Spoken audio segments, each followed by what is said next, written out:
I promise you 100% of the time, men lead a more happy, fulfilling lives for themselves, which tends to lead a more happy, fulfilling life for their kids, for their partners, whether it's their wives, their girlfriends, or anybody else. But in general, everybody just lives a better time because you can still use your head, but now you can tap into that emotional connection. And that, my friends, is what your wife's looking for.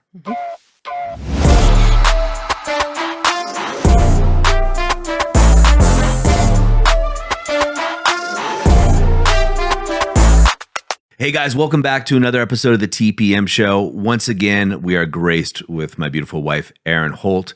I've asked her to stay here with us for another show. But guys, if you haven't listened to the previous episode where Erin talks about a woman's cycles, go ahead and push pause, or if you're on your TV, scroll back, go to the previous episode and watch that first. But today, for those of you that have done your homework and you've gone there, today what we're going to do is we're going to do rapid fire questions. I don't know what they are. Erin doesn't know what they are, but these are your questions, viewer questions that we're going to take in and we're going to shoot them rapid fire. So stick around to the end because something is going to be in there for you. These little nuggets, even though you may have heard them before, we want to reinforce the patterns. And you'll see themes in these questions, I'm sure. That always happens because this is real lives. We're a real couple. We have our own real problems and our own ways of working through them. And for you guys that have been through the movement, TPM, whether it be the activation method for relationships or one of our other programs, you're going to see a lot of these similarities. And these are things that we have taught you guys on how you can actually save your marriage, bring back the passion, and reignite your relationship as we have. So you ready for some fun? I am ready. Awesome. So I got a list of the questions here. I'm going to pick them somewhat at random. So here's one that comes in. It says, hey, what's one thing you've seen successful couples do consistently that others miss? I would say the first thing that popped in is make communication about life, partnership, everything. It's like almost run it like a business, have intentional time for conversations about finances, the fun, like handle the unsexy stuff, which also, it just makes room and more energy and desire available to make time for the sexy. Okay. I'm going to go a different route. Okay. I think the number one thing that I see that most couples miss is learning how to effectively communicate.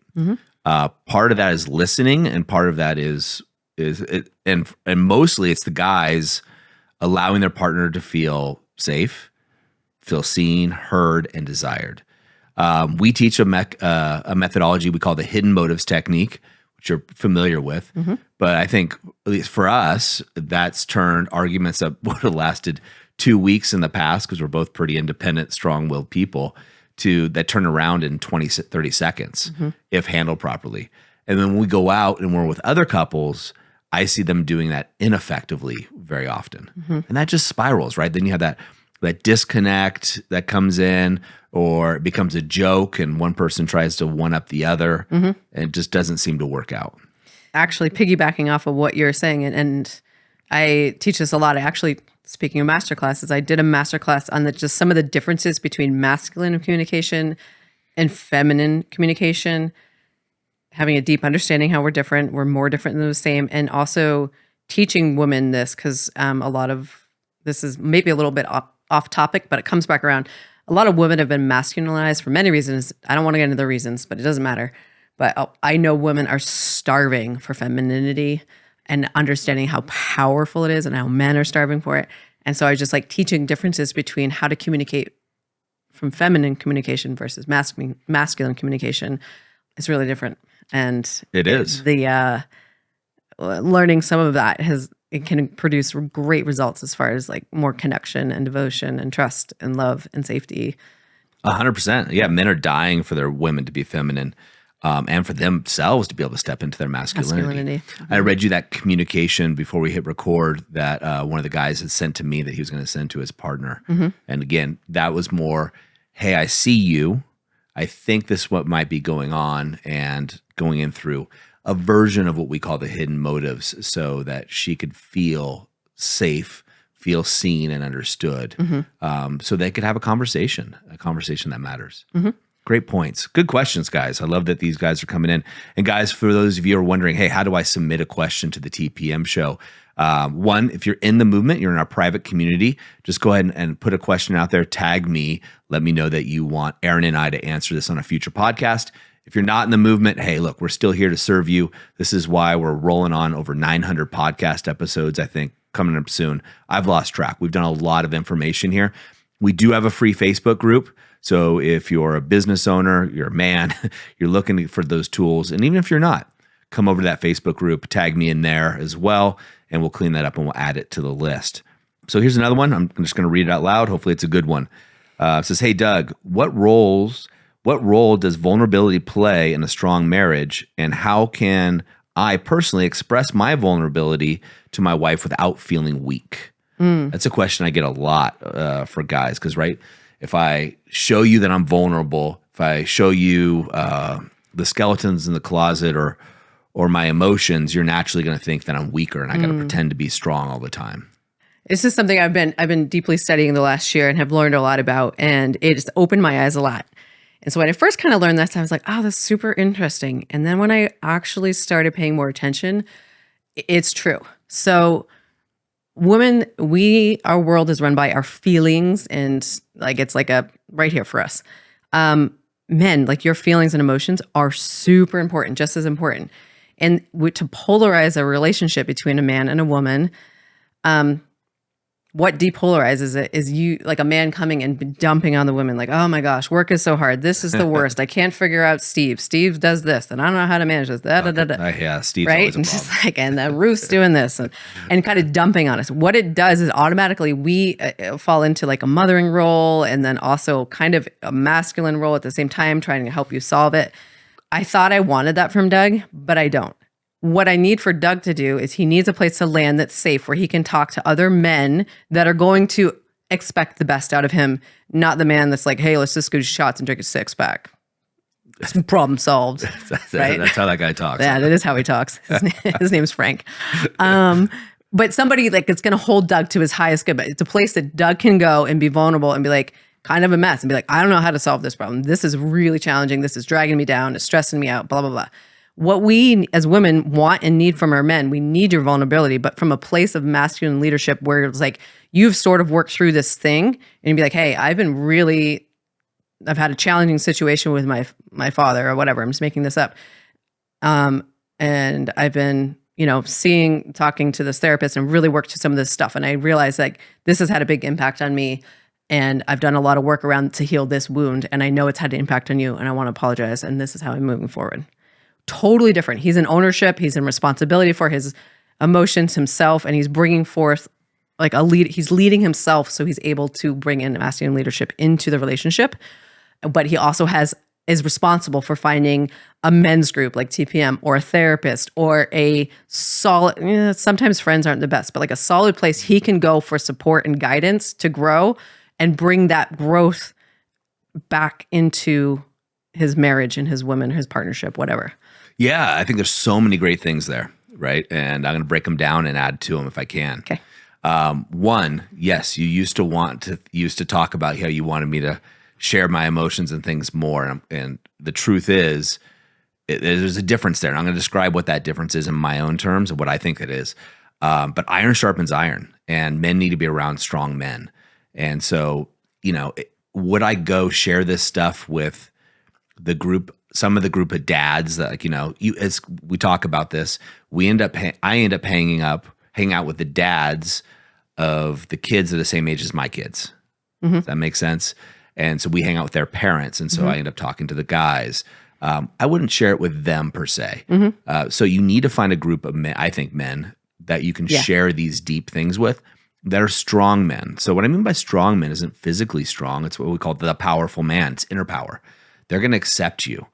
It's one of the things that guys say all the time when they join our community. It's like, holy cow, I didn't know how much I needed this. I didn't know how many other men were there. Mm-hmm. These are strong, powerful men. And they're like, hey, this is what's going on in my life. Mm-hmm. And they're supported, not judged. Mm-hmm. Different religious beliefs, different backgrounds, upbringings, different countries. So that's critical. You need to find that group, guys. It's a need, not a want. Mm-hmm. The other thing is that you said that was really important. There's a difference if I come to you and share something that's going on with me, like, hey, you know what I realized about myself was this, this, and this happened. And I'm just sharing something with you. That's one thing, and that's great, and that's sexy, and I'm being vulnerable. The thing that most people do, and I used to do this, is let me play the victim card. Here, me whine. Oh, Colton, Colton's here, watch this. But like just complaining about somebody or playing the victim card rather, nobody wants that. Guys don't want to hear that from other men. Women don't want to hear that from men. When you play the victim, you're giving away, you're not being vulnerable, you're being powerless. You're giving your power away to somebody else or another circumstance. And so that's not vulnerability. I think men mistake that for being vulnerable. I'm going to come home, dump my problems, hear all the bad things that are going on. Woe is me. I shared with her and she didn't react. Well, what that does is completely depolarizes a relationship. 100%. Versus the other way, it brings polarity in. Well, I'm being feminine in that case, right? We call it collecting the berries. We teach the guys to collect the berries from their wife. I know you're familiar with this, right? And so that allows her to step into her femininity. If you do that to your partner, your woman, she has to step into her masculinity to collect your berries. You don't want that, guys. And so when it comes to vulnerability, right, and being weak, the thing I always teach the guys is it's the opposite, right? It's courageous. If you're sharing something deep inside of you that you're scared to share, but it's from a place of power, of a desire to share it, and you don't care what other people think, that's powerful. And I would say a woman says that's extremely sexy, right? Because if I share something with you that I feel vulnerable about, then chances are I'm scared to share it. And if I share it anyway, I'm being courageous. And I'm not dependent on your reaction, right? I'm just sharing something with you. I don't put all of my self-worth in your reaction of me, right? And that makes you feel safer, right? Because if I'm not overly concerned how you're going to react as the defining mechanism of who I am as a human or as a man, then I can hold space for you probably too. Whereas what most guys do is if I share something with you, so I share something with my wife and she reacts differently than I react, and then you're like, wait a minute, he's not grounded, he's not secure. And how sexy is that? It is not. Exactly. So what I would say to this guy is sharing something you're vulnerable about from a place of just wanting to share without expectation or without attaching the other person's reaction to the definition of yourself is powerful. It's not weak. It's courageous. That's why I always say this on the show. A firefighter running into a burning building is scared shitless. He is scared. I've talked to guys that have done this. We have a lot of special forces guys that are in the movement. I talk to them. It's not that they're not scared. They're doing it anyway. We celebrate these men. They're courageous. They're powerful. They're heroes. You can do the same thing by sharing yourself with your woman and be her hero, but don't be the guy who, when 99% of the guys are just play the victim card. They're the victim, or just like this guy I was telling you about earlier, every action they do is based on getting a positive reaction from their wife. That means their wife is in control of his emotions and his definition of who he is as a man. So how can he protect her? Right? That just makes no sense. So again, be vulnerable, but be vulnerable from a place of wanting to share something about yourself or share your feelings or sharing your emotions from a place and be grounded, not from a place of expectation. So if I share something with you and I expect you to give me a big hug, cry, or give me a cookie because I'm a good boy or whatever else it is, and you don't react differently and that redefines who I am as a man, that's not vulnerability. That's weakness. Yeah, I think just the long story short of everything you just said is like, we want to be led by you. And one of the ways that we really know we can trust you is if you're leading yourself. Yeah. So taking responsibility. We all have stuff. We all have hard issues. We all have things we're working through this phase of life, everything. So it's like, as long as you are responsible for your, like Doug is saying, like your own inner world, for your own being in solution mode around whatever challenges come up, because they're going to be there. That's really sexy. Yeah. And sharing it from that place. Thank you. Yeah. Doug, how can I foster a deeper sense of trust with my wife when I've made mistakes in the past? This person goes on for a lot more, but we'll leave it at that. This is a tough one, right? The one that comes very common. It can seemingly be tough. Do you want to take the first stab at it? You, and then I'll go after. Okay, fair enough. So one, it depends on what trust was broken, right? The level it is. But let's assume that trust was broken at some level and you're still together. To me, it starts with cleaning up your side of the street, taking ownership of the trust that was broken. Mm-hmm. Don't brush it, sweep it under the rug like most of us were taught by our parents. Just sweep it under, hope it gets better. I used to live on that kind of idea. Just sweep it under the rug. Next week will be better. And a lot of our guys do. In fact, that's why some guys that, come through our program have listened to this show for a year to 2 years, and they only wish they would have come earlier. So don't sweep it under the rug. Step one, take ownership of your side of the street without pointing fingers at the other person. I did this because you did that. No, just take ownership of what your side of the street is. And then how do you rebuild the trust? Well, you're right there. You're kind of cleaning a little bit of it up. And then what I would recommend is start making micro commitments that you can keep, honoring your word. Start small, guys. Don't tell her how all of a sudden you're going to change and you're going to save the world and everything's going to be different. And she's not going to believe you. She's going to want to believe you, but she's probably not going to believe you. So start with small little commitments that you can start stacking to build the trust back in the marriage, back in the relationship. Mm-hmm. Definitely. I think one of the key ones from a woman's perspective, what Doug just said is like, be your word, be impeccable. Like if you say you're going to do something, do it, period. Yeah. And that allows us to see that he said he was going to, whatever, from simple things. He said he was going to sweep the deck, or he said he was going to be the one that did the dishes after dinner because I do the cooking. Can I count on him to follow through? If that's lingering, that sounds like simple, but like that type of thing will be like, okay, cool. He's actually being his word. I can trust him. Starts with the simple things like Doug said, and then it can go out bigger and bigger and bigger. And then another thing Doug said that I was like how do I want to do this? A couple different angles. Okay, it takes two to tango to create whatever the situation is. It takes one person to just change. Like just start going, take your energy and put it back on yourself from the place of loving yourself and your self-worth so that you can show up as a better partner. And then there's a whole other side that it's just like. Hey guys, sorry to interrupt this episode, but the reality is if you are watching or listening to this right now, then you are looking to better yourself. And I applaud you. You're one of my people. And I want to give you the opportunity of taking massive action. So if you haven't joined the activation method yet, it's our flagship program. Do what thousands of other businessmen just like you have done and take action. Be one of the 1%ers that actually does the work and takes action. There'll be a link in the description that'll take you right to a page that'll just give you more information. There is no obligation. Just go check it out and see if it's a good fit for you. All right, let's get back to this episode. You bring two people from totally different walks of life. You come together in marriage, and there can be stuff. You're bringing stuff into your marriage. You just are. You're bringing your stuff in. So it's like, there might seem like it's like, hey, this X issue is always the issue. It's da-da-da-da-da. There's a reason that issue's there. So like Doug said, going back in and figuring out what the individual stuff is that you're bringing in to create the outcome of this X keep happening is a really powerful thing. Super powerful. It's the analogy I use for that, babe, is it's weeds in a garden, right? And what most of us want to do is we want to get the edger out and chop the weeds down. And that's the easy thing. You can't see the weeds anymore. All good, right? Well, guess what happens? The weeds just pop up until you actually go down, invest time and energy to getting to the root of the weed and pulling it out.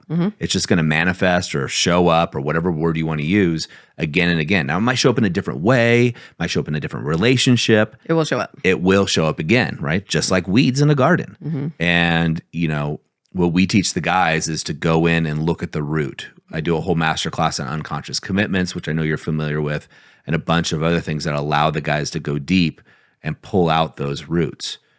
So another thing I want to add came up to me when I was listening to you talk. So many guys do this. I hear this all the time. Well, yeah, Doug, but I've been keeping my word for a month and she still doesn't trust me. She's not budging, right? So when you guys say that, and you guys say that to me a lot, and I'm taking over Brad, who's our CEO, also my brother, he's got a pack within our group, so I'm going to be coaching them for 2 weeks. Super stoked about that. This will come out after that time, I believe. But I guarantee one of these guys is going to say something along those lines, or I hear it a lot. Mm-hmm. And when I hear you guys say that, and I've said it too, man, so I get it. But this stage for me, when I hear somebody say, Doug, I've been impeccable my word for 2 months, 2 years, whatever it is, and she still isn't trusting me, what you're telling me is that you are being impeccable in your word just so she'll trust you, not because it's just who you are. Mm-hmm. And that's why she doesn't trust you. Mm-hmm. Everything's energy. Because she can feel it. Yeah. Mm-hmm. Guys don't realize, they do, but it needs to be slapped in our face all the time, is that our women are so in tune with the energetic, it's not the words we say, it's the energy with which we say things is much more important. I'm trained to professionally listen to people. And so when I hear a guy say something like that, I'm like, all right, dude. So you're being honest, you're doing the dishes or whatever else it is, you're sweeping the deck, to use your analogy, just so that you will get a response. That's horse trading. That's a business transaction. Mm-hmm. I give you $20, you give me the thing, right? That's not love. And that's also not you being you. You sweep the friggin' porch because you said you're going to do it. Do you forget from time to time? Yeah, everybody does. But you do it for you because that's who you are as a man and who you are as a person. She's going to pick up on that. And that's what's going to allow her to build trust back again, is when she understands that, hey, you screwed up, you apologized, you cleaned it up. She's willing to stay in the ride with you. Now you get to prove to her that it's just not part of your character. And when you're doing it just to get the reaction, it's just, she's going to know that you're doing it to get laid, or you're doing it to get her trust back. Mm-hmm. Yeah. She'll feel it. She'll feel it. It's really that simple. Yeah. She'll feel it. Awesome. Let's do one more here. I've got a bunch. We can do this all day. This is fun. I'm wondering what women really want from their husbands when it comes to emotional connection. I can't seem to figure out what exactly she's looking for. Good question. I'm going to answer it from the perspective of a female, obviously. So we operate through our world through feelings. So if we as women, I will say, really know how to honor and know what we're feeling, I'm going to answer this question, but I'm also going to give a perspective that maybe people don't know, maybe they do know, but as little girls, most of us, and as we go into teenage and womanhood, we are taught to shut down our feelings. We're not taught that they are actually our superpower. We're taught, don't be too emotional, go with the flow, don't make such a big deal out of everything. You can't take a joke. We are told to shut down our biggest superpower. So I actually now coach a lot of women to actually feel their feelings, and I walk that walk, so I know it really well. We're taught to numb ourselves to exist in the world safely, but inside it feels awful. So if we actually know that it's actually our superpower to know how we feel and share our feelings, it's incredibly powerful and it's very, very feminine. But I also know we are also taught to completely, it's like cutting off half of our fucking being. So some women actually need to even remember to learn how to know what they feel, which sounds so weird, but when you're taught to ignore it, it's hard to know, to feel safe, I'm in a safe place to share my feelings. So she needs to be able to share her feelings with you and share her heart and share her tears. And also we're taught to shut these down so it feels exceptionally vulnerable if we have a guy who can't hold that space. Energetically hold the space of I've got you is the energy. You're safe here. I've got you. Come here. Give me a hug. Okay? Because when a woman is more in touch with her feelings and can release and cry, it releases cortisol out of her body. It moves the feelings through her body. It's honestly one of the most powerful ways to go and let it out, literally out of her body. And then tied in with that, like the deeper that she can feel her feelings and also feel safe to release them, like the access on the other side of pleasure for her will grow too. Because that requires opening up and receiving and feeling. It's all connected. A really powerful way from a man's side that he can do that may not seem related, but it is one of the biggest gifts a man and his masculinity can give his woman is to shut her brain off. Our brains are diffused. If you do not know what that means, they cover this in The Powerful Man. I teach this all the time.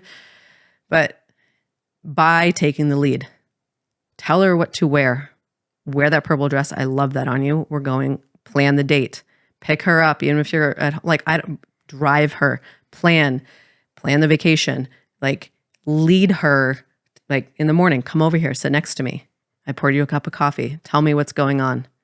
Tell me what you're feeling. Lead her over and over and over and over again. Because then you'll be able to step more in your masculinity. She'll be able to soften into her femininity and not be in charge.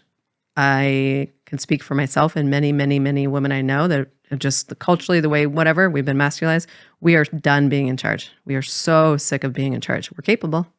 Sure are capable. But it keeps us in our masculinity and we're tired. Yeah. Masculinity makes us real tired and bitter and resentful and not our best selves. So it's connected because it allows her being in her femininity to connect to you on an emotional level when she sees you stepping more in your masculinity and leading her from a place of love and devotion for her, not from you're better than her or you're in charge. That's a very different energy. But just being like, I'm your man and I'm going to handle this. I've got you. Wear the purple dress. Not like, I don't know. Yeah, you look good in both. No, lead her. Be like an arrow. So that might be a long answer, but there are a lot of factors in there. There are a lot of factors in there. I love it though.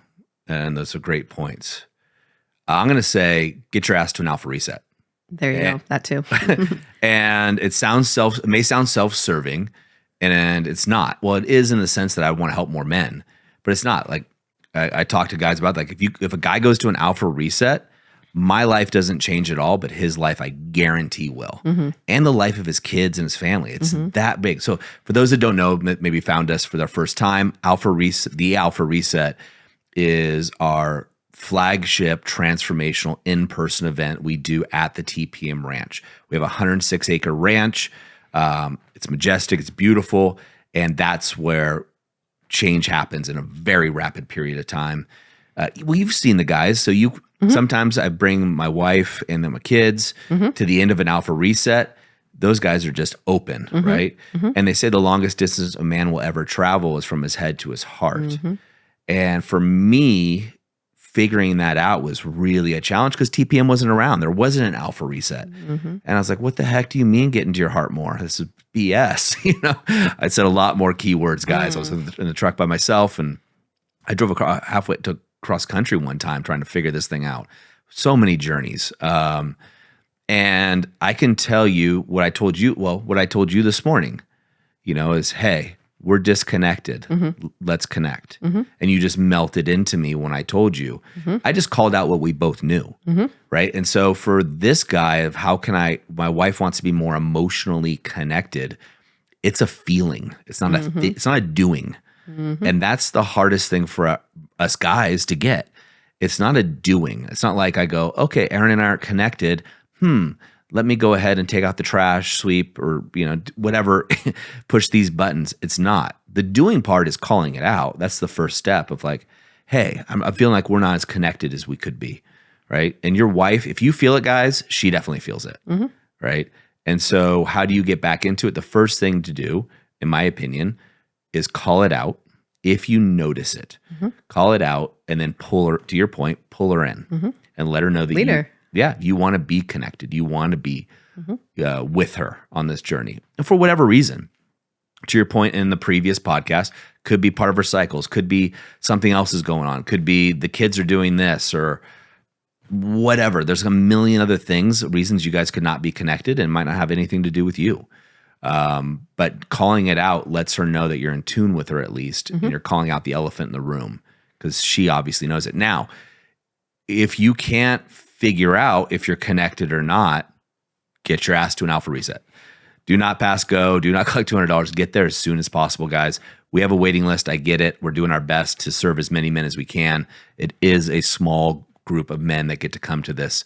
But that's how you get in touch and get in tune. And then you bring those other steps back. The steps that Erin recommended and the steps that she gave you guys. That is the key. Mm-hmm. Question. Is emotional connection important to a woman?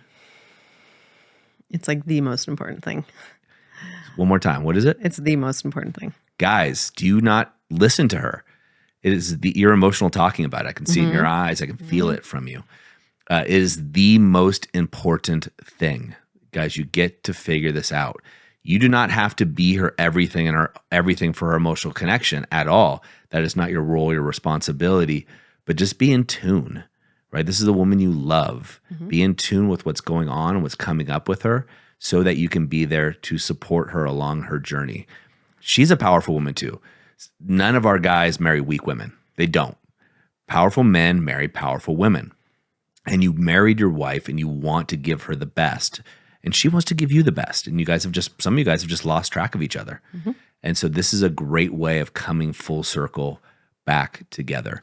And so for this guy who's trying to figure out, well, my wife wants to be more emotionally connected, I think is what he said. It starts with you. Start working on yourself and figure out how you become more connected to yourself. Because if you're not connected to yourself, guys, you can't connect to another human. It's the weirdest thing. When I first heard that, in fact, you told me, gosh, 11, 12 years ago, maybe at this point, the whole idea, oh, you have a big heart. I wish you'd just show your heart more. I was like, what the hell are you talking about? I got to go run a business. I got to go do this. And okay, I love you. Guys aren't taught this at all. And when men come more connected to this and are allowed to, we will allow ourselves to be emotionally connected. Gentlemen, I can tell you 100% of the time, and I promise you 100% of the time, men lead a more happy, fulfilling lives for themselves, which tends to lead a more happy, fulfilling life for their kids, for their partners, whether it's their wives, their girlfriends, or anybody else. But in general, everybody just lives a better time because you can still use your head, but now you can tap into that emotional connection. And that, my friends, is what your wife's looking for. Fair? Totally. Awesome. Thanks so much for answering these questions. I know the guys absolutely love it. I do it. I have a lot of fun talking to you about these things. I do too. Gives us time to connect and without the kids running around, and doing things like that. But it's just absolutely awesome. So thank you. Thank you. Gentlemen, as I always say, in the moment of insight, take massive action. I know we only got through a few of these questions today. I have a bunch that are on here, but keep them coming. Right? And as you think about these things that we've talked about, whether it be vulnerability, whether it be emotional connection, Erin's sitting here sharing with you guys, like, this is the sauce of life for your woman. This is her lifeblood, right? You wouldn't want your wife denying you the possibility of your lifeblood, the things that you want the most. So instead of complaining about what you're not getting, hey, I'm not getting this thing, she's not giving me blowjobs or whatever else it is, start by filling her cup up too, right? This is not horse trading. It's not transactional. Do those things. Learn the skills. Do the things that thousands of men we've successfully helped have been through the program. Learn the skills necessary to provide the women in your life, your wife, your kids, other women, friends. Give them what they need to thrive, to live in their femininity, their power, and live in return to your masculinity, which doesn't mean beating your chest or being that guy all puffed out. It just means being centered, being grounded, being attuned with who you are as a human, as a man. We are different than women. But we got to do, guys, and Erin said this so many times, women are waiting for their men to lead, and leading means taking action. That's why I end these shows with, in the moment of insight, so in other words, you learn something, take massive action, take leadership. So many of us guys have given up our leadership to others, and it's time for you to take leadership. If you're interested in joining the activation method or finding out more information, guys, go over to the website. Super simple. There'll be a link below. It's at thepowerfulman.com. Learn more about what we do and how we've helped thousands upon thousands of men just like you. But whatever you do, take action. And we'll see you next time on the TPM show.